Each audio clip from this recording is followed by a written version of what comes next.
안녕하세요. DJ 선아입니다. 오늘의 사연 시작해 보겠습니다. 저는 혼자 백반집을 운영하며 살아온 50대 여자입니다. 남편을 일찌감치 먼저 보내고 식당 일을 해서 자식 둘 혼자 키우며 살아왔죠. 사실 지금 하는 식당도 뭐 그리 대단할 것은 하나 없지만 이만한 백반집조차 처음부터 제대로 갖추고 사장 노릇을 한 건 아니었어요. 처음엔 남의 생선가게에서 일하며 그 돈으로 애들 소풍 보내고 도시락 싸주고 그렇게 아이들을 키웠죠. 그래도 저희 딸이랑 아들은 그런 엄마를 한 번도 부끄럽게 생각하거나 한 적이 없는 착한 아이들이었어요. 힘들고 고된 삶이었지만 늘 엄마 걱정하는 착한 아이들을 둔 게 제 유일한 자랑이라면 자랑이었죠. 남편을 보내놓고 홀몸으로 아이 둘을 키우며 식당 일하며 산다는 게 참 녹록지 않은 삶이었어요. 모진 사람들도 많이 겪었지만 꼭 그만큼 세상의 은혜를 받으며 살아온 삶이기도 했습니다. 그 탓에 저는 제가 할 수 있는 한에서는 세상에 많이 베풀고 나누고 살고 싶다는 마음을 늘 품어왔습니다. 식당을 하다 보면 별별 사람들이 다 있거든요. 구걸하러 오는 사람들도 있고 외상해달라는 사람들도 있고 때로는 돈이 없어서 밥값을 못 내겠다며 일로 대신해서 알바비로 갚겠다는 사람도 있죠. 사장님, 자꾸 그렇게 퍼주고 받아주고 그러면 안 돼요. 구걸하러 이러다 온 동네 거지들이 다 몰려오겠네. 맞아요. 이러다가 여기가 구걸하면 다 퍼주는 집이라고 소문난다니까요. 에이, 그런다고 우리가 굶어 죽는 것도 아닌데요, 뭘. 아이고, 모르는 소리 한다 그래. 영주 엄마, 사람들이 다 어디 영주 엄마 같은 줄 알아? 안 그래. 세상 인심이 얼마나 무서운 건데. 영주 엄마가 아직 세상 풍파를 덜 겪어봐서 그래. 그렇게 살다가 영주 엄마 뒤통수 맞는 날 온다. 호의 베풀면 호구인 줄 알고 더 덤벼드는 게 세상 사람들 이치인 거야. 그치만 제 성정이 그렇게가 안 되는 걸 어째요. 학생들, 고시생들 보면 다 내 자식 같아 마음이 쓰이고 또 힘들게 사는 어르신들 뵈면 나이 드신 우리 부모님 같아서 마음이 쓰이는데 주변에 만류도 많았고 크고 작게 손해를 보는 일도 있었지만 어쩔 수 없는 제 성격 탓인지 저는 할 수 있는 한 사람들을 돕고 베푸는 삶에 익숙해왔고 그런 제 가치관을 바꾸고 싶지는 않았어요. 하지만 그러던 어느 날 그런 제 삶의 가치관에 큰 회의감을 느끼게 된 사건이 발생하게 됐죠. 저 사장님, 저희가 요 앞 신라 고시원에 사는 고시생들인데요. 돈이 다 있는 줄 알고 왔는데 지금 보니까 10,000원짜리가 아니라 1,000원짜리여서 3,000원밖에 없네요. 혹시 죄송하지만 남은 돈은 여기서 일을 해서 갚으면 안 될까요? 네, 저희가 이렇게 비실해 보여도 일은 진짜 잘하거든요. 도울 거 있으면 뭐든 말씀해 주세요. 저희 둘이 하면 이모님들 다 쉬셔도 되잖아요. 너무 죄송해서. 저희 가게가 있는 곳이 서민 동네이다 보니 고시생들이나 어렵게 혼자 사는 분들이 많았거든요. 비쩍 마른 데다 퀭한 얼굴을 한 젊은 청년 둘이 그렇게 고개를 조아려 대는데 마음이 너무 안쓰럽더라고요. 아, 됐어요. 일은 무슨. 그냥 내가 이것만 받을게요. 나중에 고시 패스해서 잘 되고 나면 와서 많이 팔아줘요. 우리 집에서 매일 와서 밥 먹고 고시 패스해서 잘 된 사람들 많아요. 다들 가끔 여기 동료들 데리고 와서 회식도 하고 밥도 먹고 가고 그래요. 학생들도 그러면 되지 뭐. 그래도 너무 죄송해서. 괜찮아요, 괜찮아. 내가 다 아들 같아서 그래. 공부하기도 벅찰 텐데 힘든 식당 일까지 하고 가면 부모님 보기 안쓰러워서 어째. 얼른 가서 공부나 해요. 정말 감사합니다. 감사합니다, 사장님. 나중에 꼭 갚겠습니다. 정말 감사합니다. 사장님, 아유, 또 그러신다, 진짜. 그렇게 자꾸 받아주면 안 된다니까요. 그러다 뒤통수 치고 나르면 어쩌라고 그래요. 요 앞 고시원 사는 학생들인데 날라봤자 어디로 나르겠어요. 그리고 이깟 밥 몇 푼이나 한다고요, 뭘. 두 남학생은 그 후로도 저희 가게를 자주 찾았어요. 오늘은 3,000원밖에 없네요. 죄송해요, 사장님. 괜찮아요, 괜찮아. 그런 날도 있지 뭘. 오늘은 외상값 갚으러 왔어요, 사장님. 저희 부모님이 용돈을 조금 붙여주셨거든요. 갚을 수 있게 돼서 너무 다행이에요. 저번엔 정말 죄송했어요. 안 갚아도 되는데, 아휴, 고마워요. 그 후로도 여러 번 와서는 오늘은 3,000원밖에 없다. 오늘은 2,000원 있다 하며 돈을 적게 내고 갈 때도 있었고, 또 가끔은 고향에서 돈이 들어왔다면서 달아둔 외상값을 갚고 간 적도 있곤 했죠. 그러다 하루는 또 외상을 달아두면 안 되냐고 묻더라고요. 저 사장님, 죄송하지만 오늘 한 번 더 외상을 부탁드려도 될까요? 저희가 교재 사느라 돈을 다 써버리는 바람에 오늘 밥값이 없어서요. 예, 그럼 그렇게 해. 아, 이봐요. 이젠 아주 맡겨놓은 듯이 외상하네 이 양반들이. 전에는 일을 해서 갚겠다는 둥 뭐 빚만이라도 하더만 우리도 땅 파서 장사하는 거 아니에요. 우리가 뭐 체벌인 줄 알아요? 차라리 일을 해요. 일을 해. 여기 할 일 많아. 무도 다듬어야 되고 콩나물도 다듬어야 되고 밥솥도 씻어야 되고 바닥 청소도 해야 되고 이 일이 태산같이 쌓여 있으니까 외상할 생각 있으면 차라리 알바를 해요. 둘이 먹은 거 하면 한두 시간만 일하면 밥값은 얼추 나오겠네. 아유, 이모님, 그래도 공부하느라 힘들 텐데. 공부하느라 힘들면 여기서 환기도 좀 시키고 몸 쓰면서 머리도 비우고 딱 좋겠네 뭐. 안 그래요? 예? 예, 맞습니다. 네, 저희가 생각이 짧았네요. 그렇게 할게요. 네, 정말 죄송했어요. 저희도 염치가 있는데. 그렇잖아도 저희 그렇게 말씀드리려고 했어요. 저희 뭐부터 하면 돼요? 뭐든지 시켜만 주세요. 힘쓰는 건 다 저희가 할게요. 아이고, 뭐 일이 비실비실해서 힘이나 쓴다고? 아닙니다. 저희 이래봬도 남자라고요. 팔이면 꽤나 좋습니다. 사장님이랑 이모님들 다 쉬고 계세요. 저희가 예전에 못 갚은 돈까지 다 갚는 김에 몇 시간 뒷마무리 청소까지 싹 다 할게요. 네, 그러세요. 얼른 쉬세요. 저기 안에 들어가셔서 TV 보고 계세요. 저희가 다 해놓고 부를게요. 그래, 그럼 총각들 덕택에 우리도 좀 허리나 쉬어보자.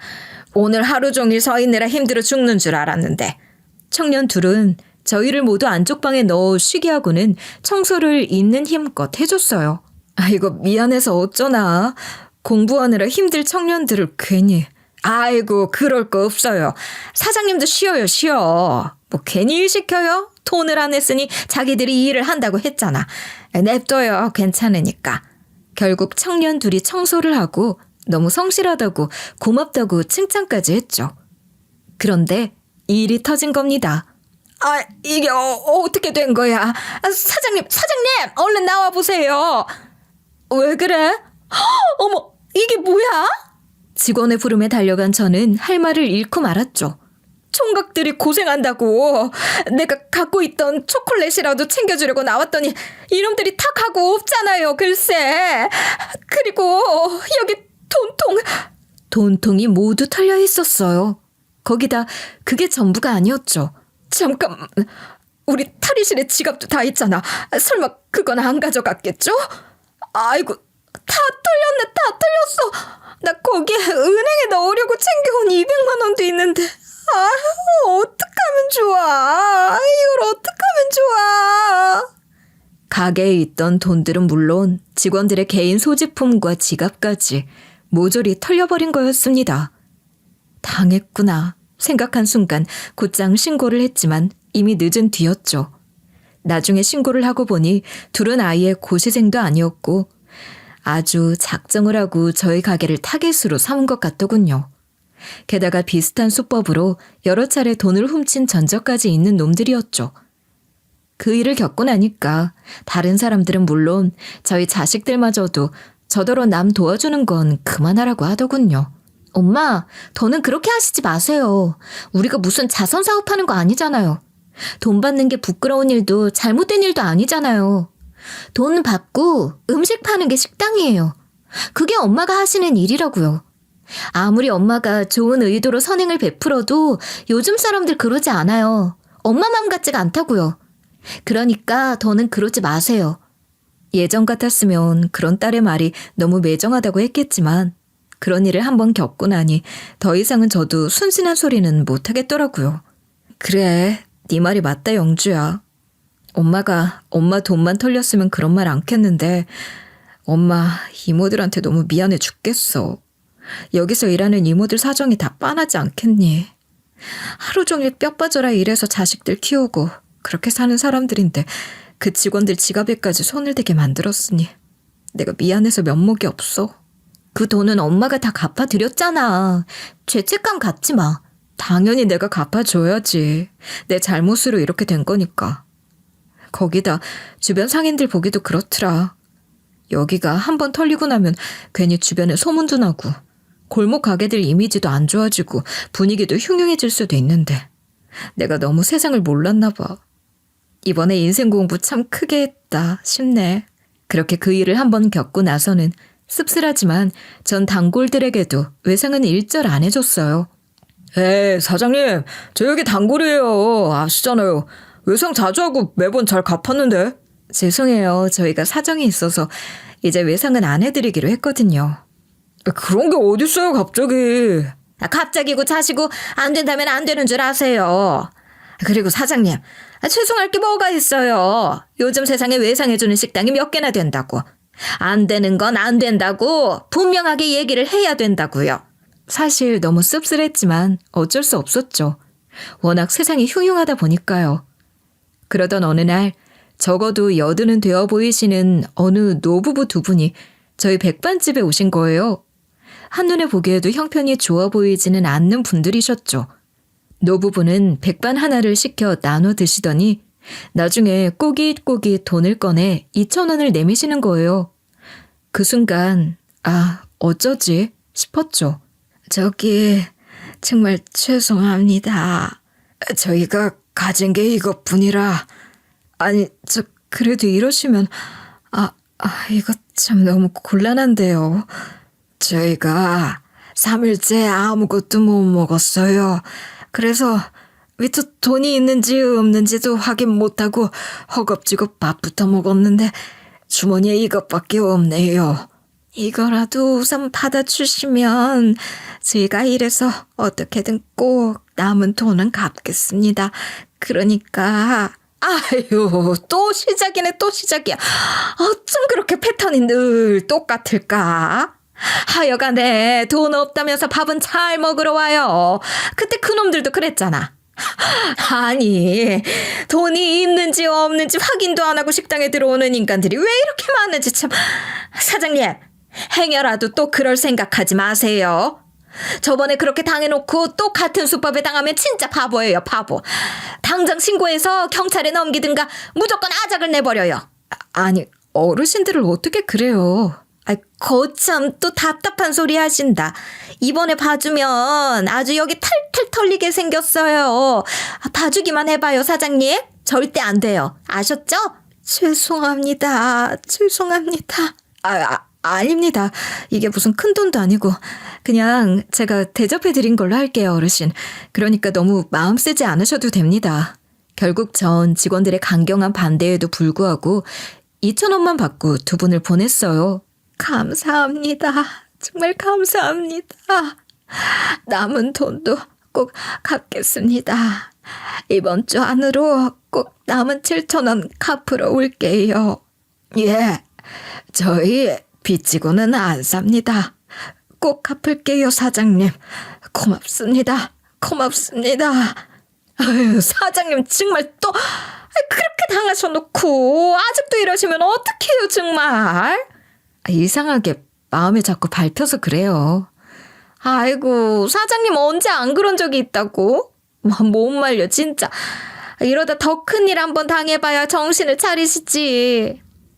직원들의 성화에도 불고 그렇게 두 사람을 보내고도 괜히 마음이 쓰이더라고요. 이상하게 자꾸 마음에 밟히는 분들이었죠. 그런데 마침 그때 들어오시던 손님 두 분이 방금 나가신 노부부에 대한 얘기를 나누는 거예요. 그분들 맞지? 그러네요. 그래도 식사하실 여유는 있으신가 보네. 저 혹시 방금 나가신 분들을 아세요? 알고 보니 그때 들어온 손님 두 사람은 사회복지사들이더라고요. 모든 지원도 다 거부하시고 도움 드리겠다고 찾아가도 도통 문도 안 열어주시고 그러니까 저희도 방법이 없었죠. 어떻게 사시는 건지, 식사는 제대로 하시는 건지 걱정이 됐는데 그래도 식당에 와서 밥도 사드시고 하는가 보네요. 폐지줍고에서 생활 겨우 하시는 걸로 알고 있는데 돈이 되셨나? 이 얘기까지 듣고 나니 도저히 그냥은 못 넘어가겠더라고요. 꼭 돈 벌어 다시 오겠다고, 남은 7,000원은 이번 주 안으로 꼭 갚겠다고 여러 번 말씀하시던 모습이 자꾸 생각이 났죠. 그걸 갚으려고 또 폐지를 줍거나 얼마나 고생을 하시겠나 걱정도 됐고요.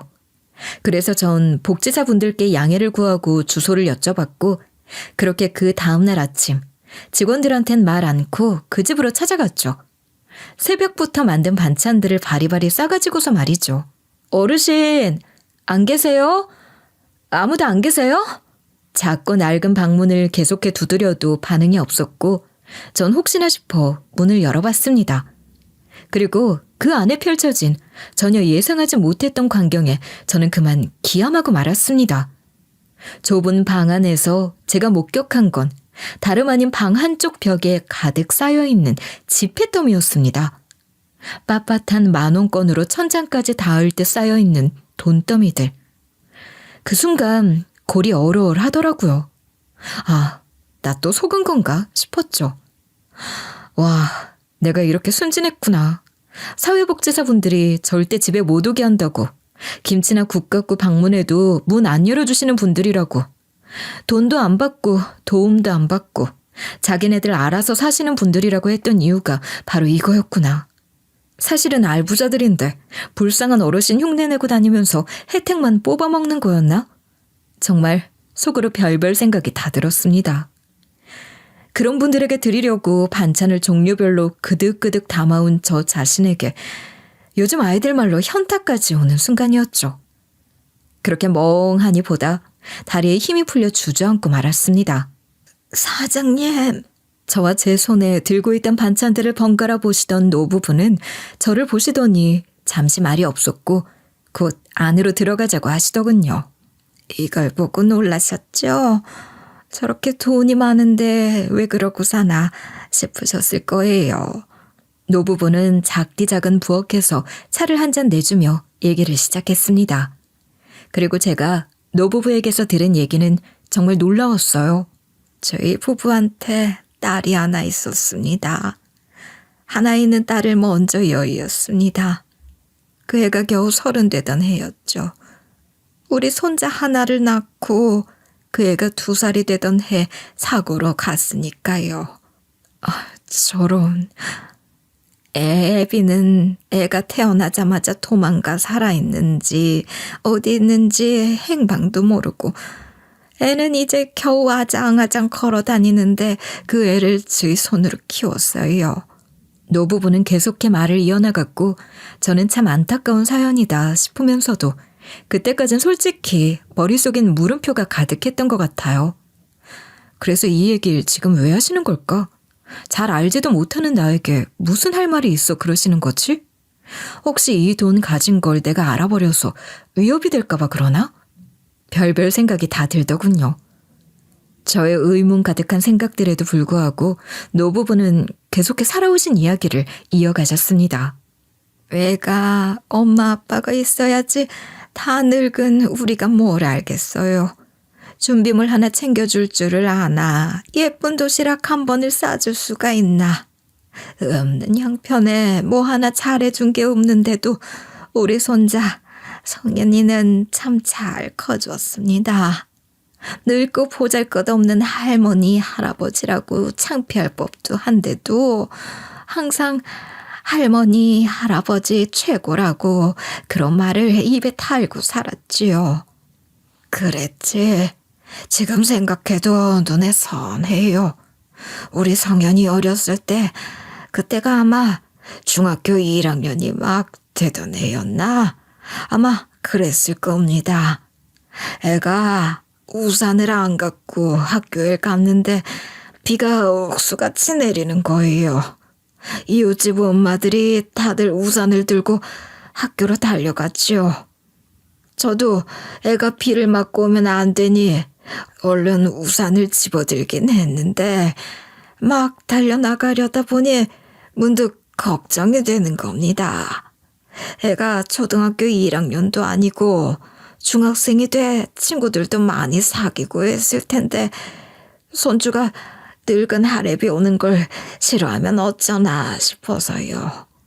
그래서 얼른 가 우산만 건네주고 와야지 했는데 교문에 들어서자 애가 저를 보고 어찌나 환하게 웃던지 할아버지 하고 부르는데 그 순간 제 생각이 다 부끄러워지더라 이 말입니다. 우리 손주가 그런 아이였어요. 제대로 뭐 하나 해준 거 없는 할미 할애비지만 단 한 번을 부끄럽게 여긴 적이 없고 늘 밝게 웃고 고맙다고 하고 그렇게 착한 아이였습니다. 저는 계속 고개를 끄덕이며 리액션을 했죠.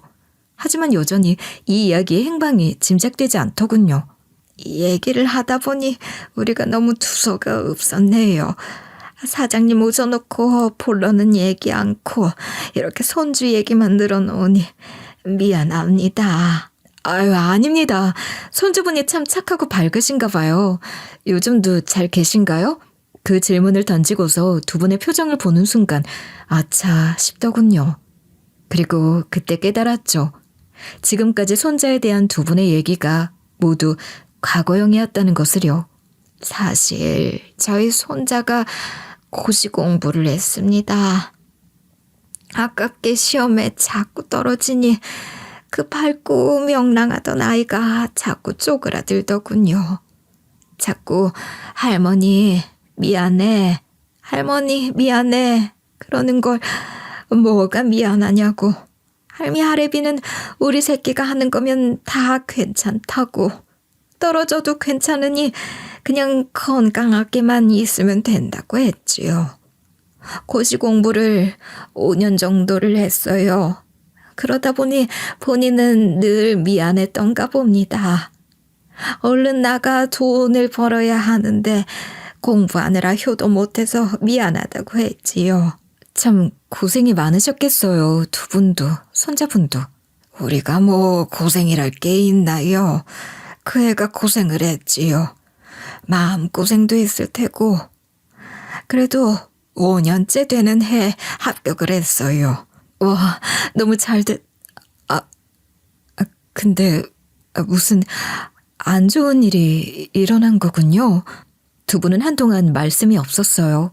눈시울이 붉어지시는 게 눈에 보였죠. 합격을 했다고 기분이 좋아서 집에 왔더라고요. 할머니, 할아버지, 이제 고생 끝이라고. 자기가 호강시켜주겠다고. 기분이 좋아 우리가 마을 잔치라도 열고 싶은 심정이었지요. 닭도 잡고 저 좋아하는 반찬도 가득 차리고 기분 좋게 애를 다시 보냈어요. 그러고는 그게 마지막이 됐습니다. 그게 마지막이 될 줄은 상상도 못했지요. 손자는 조부모 집에 다녀간 날 저녁, 그만 불운의 교통사고로 명을 달리하고 만 거였죠.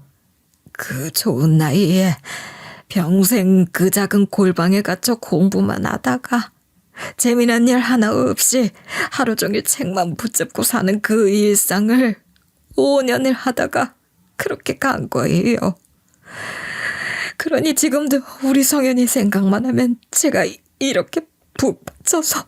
두 분은 여전히 그때 생각에 북받치시는 듯 눈물을 삼키셨고 저는 묵묵히 말을 들었죠.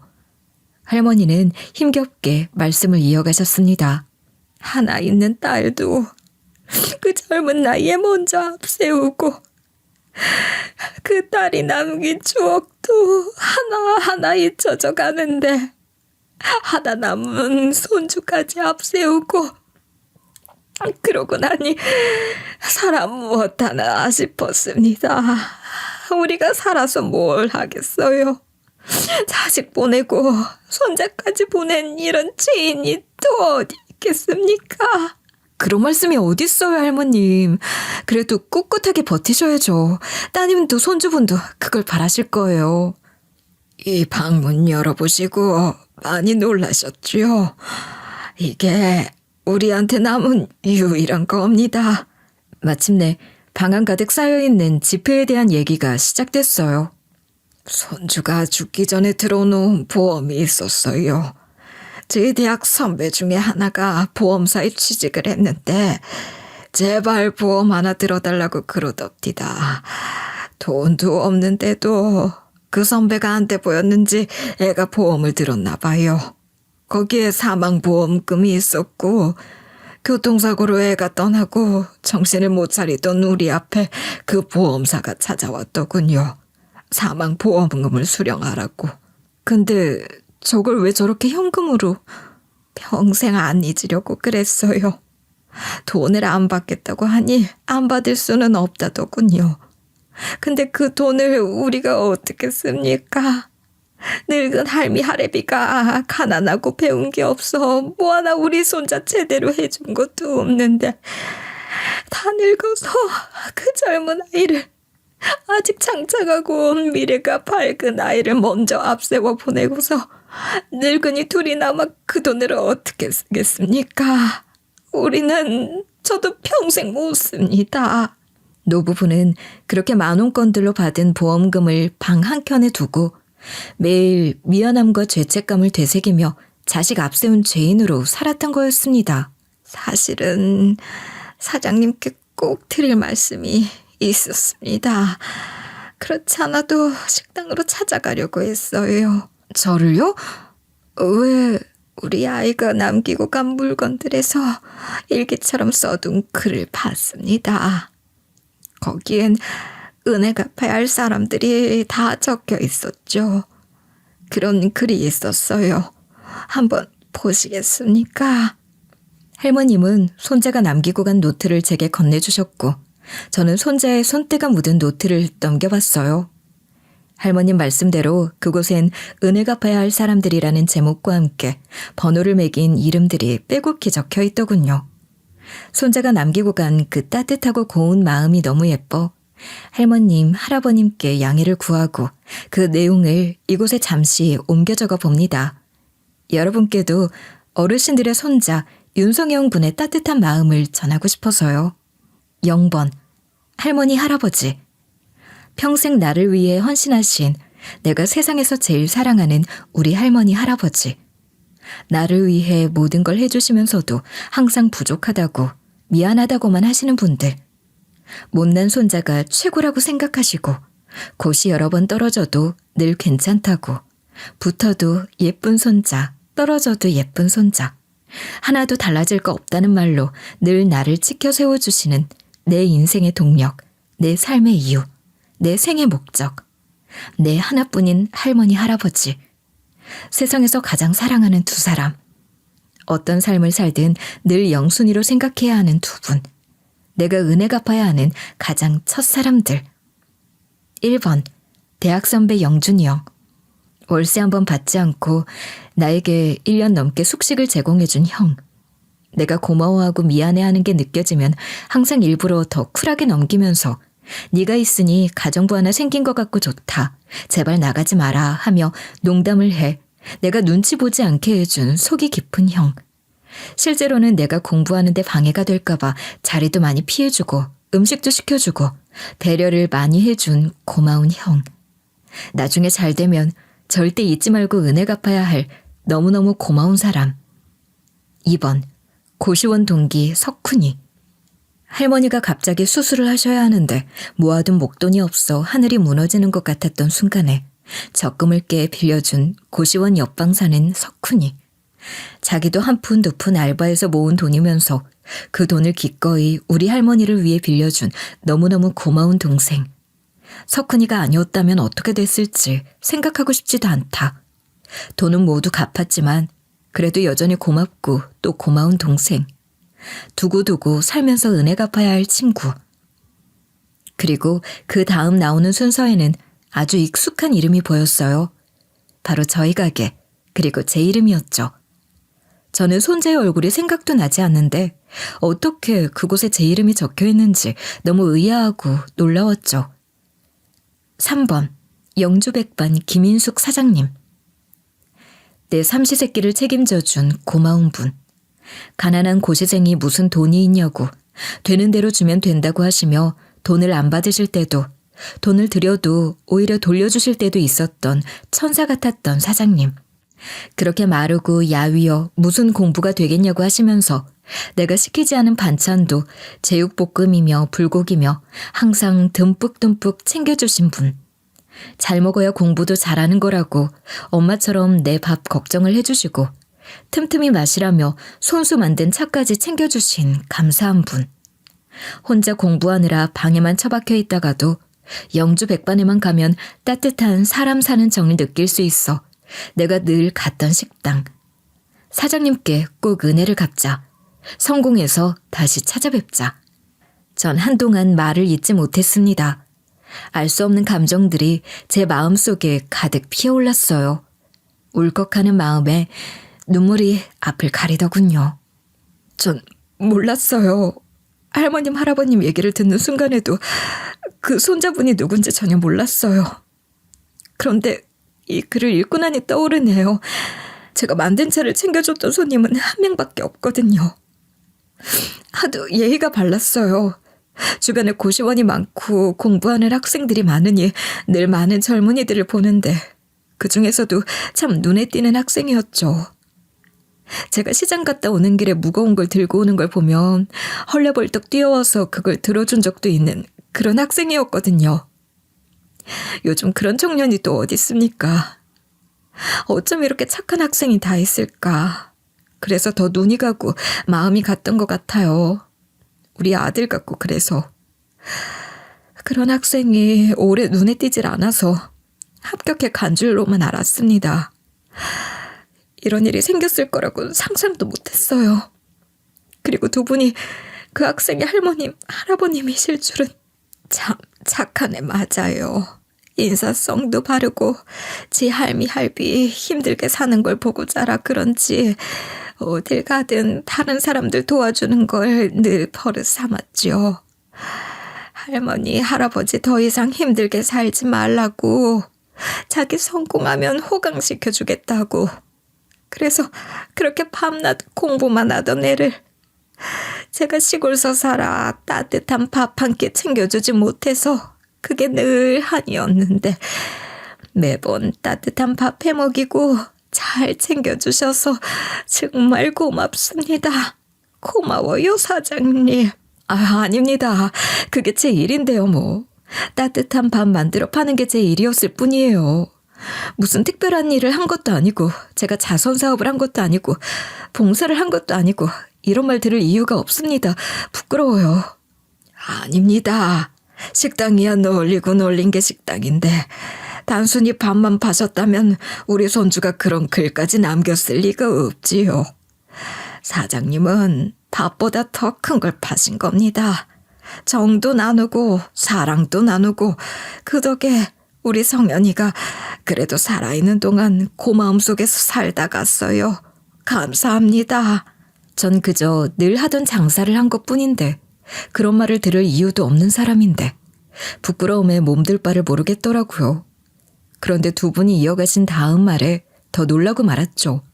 저희가 사실은 이 동네로 온 지 그리 오래되지가 않았습니다. 손자 그렇게 보내고 한참을 고향에서 취직운도 보냈어요. 딸의 손자까지 다 떠나보낸 죄인으로 우리 둘이 그냥 거기서 늙어 죽을 요량으로 꼼짝 않고 살았지요. 그런데 손주가 남기고 간 물건들을 감히 열어도 못 보고 끌어안고만 있다가 몇 년 만에 하나씩 풀어보게 됐습니다. 그리고 이 수첩을 발견한 거지요. 은혜 갚을 사람들이 이렇게 많은 생을 살았구나. 우리 손주 그래도 그 은혜 속에 살다 갔구나. 그렇게 마음이 뭉클해졌습니다. 그리고 그런 생각이 들더군요. 우리 손주는 너무 일찍 하늘의 별이 돼버렸지만 그 마음을 우리가 대신 갚을 수는 없을까. 그렇게 고민하다 이리로 이사를 왔습니다. 그렇게 1번부터 한 명 한 명 은혜를 갚아나가기 시작하고 있습니다. 대학 선배, 고시원 동기를 어렵게 찾았고 그 다음이 사장님이었습니다. 그러면 저희 가게 오실 때 이미 그걸 생각하시고 아닙니다. 그땐 몰랐습니다. 너무 배가 고파 급히 들어가느라 이름도 확인하지 못했지요. 그런데 그렇게 허겁지겁 음식을 먹고 돈을 나중에 갚겠다는 구차한 말을 남기고 나와 가게 이름을 보는데 글쎄 딱 그 가게 이름이지 뭡니까. 불사 우리 손자가 은혜 갚아야 할 곳에 은혜는 못 갚을 망정 우리가 빚까지 지고 나왔구나. 그때서야 깨달은 겁니다. 그래서 다시 찾으러 가려고 했는데 이렇게 반찬까지 싸들고 와주시니 이 방에 쌓아둔 이 돈들 사장님 드리려고요.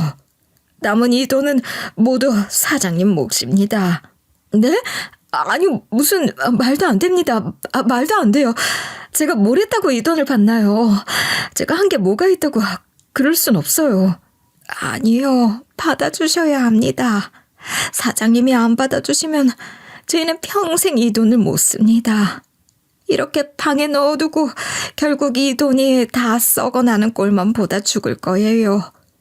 우리 손주 대신 은혜 갚지 못하면 죽어서도 눈을 못 감을 것 같아서 그래요. 손주가 하려던 걸 대신하는 것뿐입니다. 그 애가 고시도 합격하고 취직도 하고 크고 훌륭한 사람이 됐다면 본인이 직접 했을 일들일 텐데 그걸 이렇게 대신이라도 해주지 못하면 우리가 눈을 못 감아요. 그러니까 부디 받아주세요. 부탁드립니다, 사장님.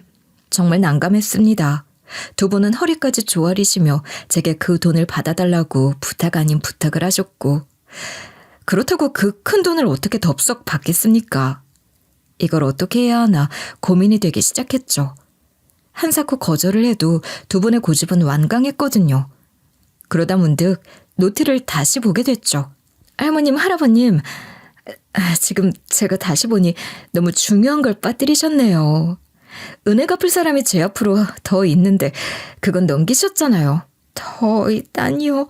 대학 선배, 고시원 동기 두 사람 모두 만나서 전달했는데 그 사람들도 한사코 받지 않겠다는 걸 우리가 어르고 달래서 드렸어요. 3분의 1로 정확히 나눠서. 그리고 남은 3분의 1이 사장님 몫입니다. 그 뒤로 4번은 없습니다. 숫자를 적어둔 걸 보면 더 쓰려고 했던 모양인데 이걸 더 채우지 못하고 가버려서 저희가 빠뜨린 이름은 없습니다. 아니요. 그 두 사람보다도 더 위에 적힌 이 이름 안 보이세요? 제가 가리킨 곳에는 0번이라고 적힌 할머니, 할아버지란 글씨가 있었죠. 어떤 삶을 살든 늘 영순위로 생각해야 하는 두 분. 내가 은혜를 갚아야 할 가장 첫 사람들 이라고 적혀 있네요. 그런데 두 분은 그걸 빠뜨리신 거예요. 이 돈을 가져가야 할 사람이 세상에 있다면 그 첫 번째는 바로 두 분이에요. 두 분이 이 돈에 대한 권리를 포기하시면 그 다음 사람들에겐 권리가 없어요. 그리고 손자분은 아마 그걸 가장 힘들어하고 고통스러워하실 거고요. 할머님, 할아버님, 아까 저한테 그러셨죠? 할머니, 할아버지가 고생하고 아프면 제일 힘들어하고 그걸 보기 싫어하는 게 손자분이었다고요. 그런데 지금 이 순간 이렇게 두 분이 고생하시며 사시는 걸 손자분께서 과연 좋아하실까요? 미안하다는 이유로, 죄책감이 든다는 이유로 이 돈들을 모두 쌓아만 둔 채로 남들에게만 나눠주고 두 분은 가난하고 힘들게 사시는 걸, 그 모습을 과연 손자분은 원하셨을까요? 그거야말로 손자분의 뜻을 거스르는 거 아닐까요? 저는 이 돈 받을 수 없어요. 두 분이 힘겹게 사시는 한은 이렇게 한 푼도 쓰시지 않고 이 돈은 이렇게 쌓아둔 채로 폐지 주우시면서 생활하시는 걸 안 하는 저 절대 이 돈 한 장도 받을 수 없습니다. 완강하던 두 분은 결국 제 말에 설득되기 시작했고 눈물을 보이기 시작하셨어요. 우리가 그 수첩을 그렇게 닳도록 봤는데 은혜 갚을 사람들 이름을 닳도록 외웠는데 거기 우리 이름 적혔단 생각은 한 번도 해본 적이 없어요. 사장님 말씀이 맞습니다. 우리가 궁상맞게 힘들게 사는 걸 보면 제일 가슴 아파할 사람이 우리 손주인데 그 생각을 못했어요. 그런데 다 늙고 우리가 이 돈 갖고 쓸 데가 어디 있겠습니까? 내일 모레 가도 이상하지 않을 나이인데. 그런 말씀 마세요. 두 분 다 이렇게 건강하시고 정정하신데요. 저희는 이제 아파도 큰 병이 와도 병원에다 돈 쓰지 않을 거예요. 그냥 자연스럽게 살다가 자연스럽게 죽을 겁니다. 악착같이 살아남으려고 연명으로 이어가려고 그렇게 병원에다 돈 쓰지 않을 겁니다.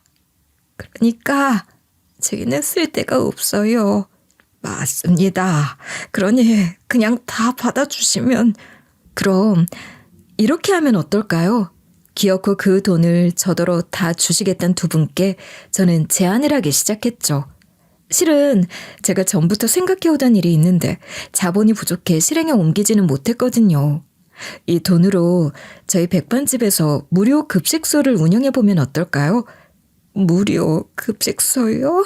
네, 사실 이 동네가 아시다시피 참 달동네예요. 주머니 사정이 좋지 않은 사람들이 많이 모여 살고 따뜻한 밥 한 끼 먹기가 힘든 사람들이 많죠.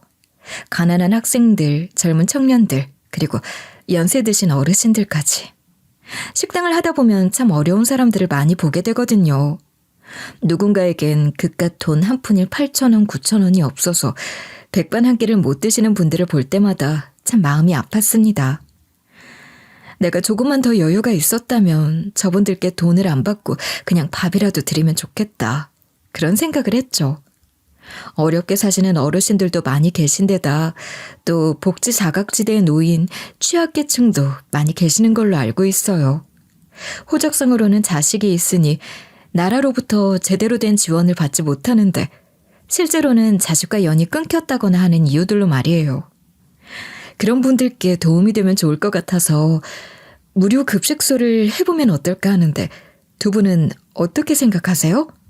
이 돈이 그렇게 잘 쓰일 수 있다면 저희야 감사한 일이지만 식당 하시는데 그렇게 무료로 하는 게 사장님께서 괜찮으실지 그게 걱정이네요.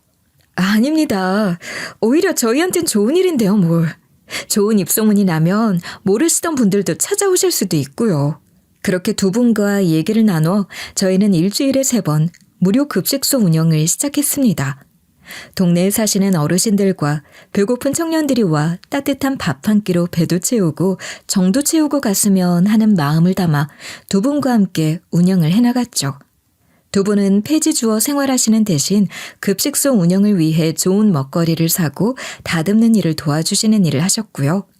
두 분 덕에 급식소도 잘 되고 두 분도 활기를 찾아가시니 서로가 참 좋은 일이었어요.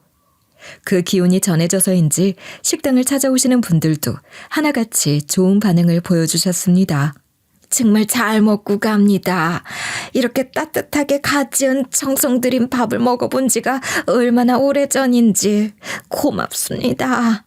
저도 정말 잘 먹었어요, 사장님. 근데 여기 사진 걸린 이분은 누구예요? 전에 올 땐 못 보던 사진인 것 같은데. 우리 손주예요. 우리 손주 예쁘죠? 네, 참 잘생기셨네요. 아주 착하고 선하게 생기셨습니다. 무엇보다 할머님과 할아버님 두 분께서 더 이상 미안함과 죄책감만을 느끼는 대신 손주의 사랑을 더 널리 나누며 다시금 웃기도 하시며 더 활기찬 날들을 보내신다는 게 저로선 참 좋더라고요. 할머님, 할아버님 너무 감사해요. 제가 제안한 일 이렇게 흔쾌히 동의해 주시고 함께 해주셔서 우리가 더 감사하지요. 이런 생각을 우리는 죽었다 깨나도 못했을 거예요. 우리 손주의 따뜻했던 그 성정과 그런 손주가 남기고 간 그 돈을 이렇게라도 세상에 나누고 돌려주고 그렇게 할 수 있어 얼마나 다행인지 모릅니다. 어제는 밤에 누워 그런 생각이 들더군요. 우리 애가 더 오래 살아 있었다면 그 수첩에 몇 명의 이름이나 적고 갔을까 하는 생각이요. 겨우 20몇 년 짧은 생이었으니 수첩의 빈칸을 너무 많이 남기고 갔지요. 훌륭한 어른도 되고 나이도 먹고 했다면 그 수첩 칸을 더 많이 채워갔을 녀석입니다. 그리고 생각하니 이런 생각이 들더라고요. 우리가 지금 하고 있는 이 일은 그 녀석이 살면서 써내려갔을 무수한 이름들, 그 이름들에게 다 은혜를 갚는 일일지도 모르겠구나, 그런 생각 말입니다. 그러니 이 얼마나 고마운 일입니까? 두 분의 말씀처럼 그 해맑고 선했던 청년의 마음이 세상에 조금씩 퍼져나갈 수 있다면, 그로 인해 아주 조금만 더 따뜻한 세상이 될 수 있다면 그 자체로 얼마나 기쁜 일이겠는가, 그런 생각이 듭니다. 사실 남을 돕는다는 게, 봉사를 한다는 게 아주 크고 대단한 일은 아닐 수 있을 것도 같아요. 저희가 하고 있는 이 일도 비록 대단한 기부나 봉사는 아니지만 저희가 사는 이 동네에 아주 작게나마 좋은 바람을 불어넣어주고 있다면 그걸로 된 거죠. 그동안 살아오면서 누군가를 도우려는 마음 때문에 오히려 손해를 보거나 누군가의 시쳇말처럼 호의로 베푼 일이 호구당하는 일로 돌아오는 경우도 있었지만, 그럼에도 저는 제 가치관을 저버리지 않고 계속 꿋꿋하게 살아왔던 날들에 후회가 없습니다. 그런 마음이 아니었다면 저는 그 청년에게 좋은 기억으로 남지도 못했을 테고, 그랬다면 두 분을 만나지도 못했을 테니까요. 비록 큰일은 아니지만 앞으로도 더 열심히 가까운 주변으로부터 시작해 더 범위를 넓혀가며 할 수 있는 한 열심히 봉사하는 삶을 살아보겠습니다. 지금까지 들어주신 분들께 정말 감사드립니다.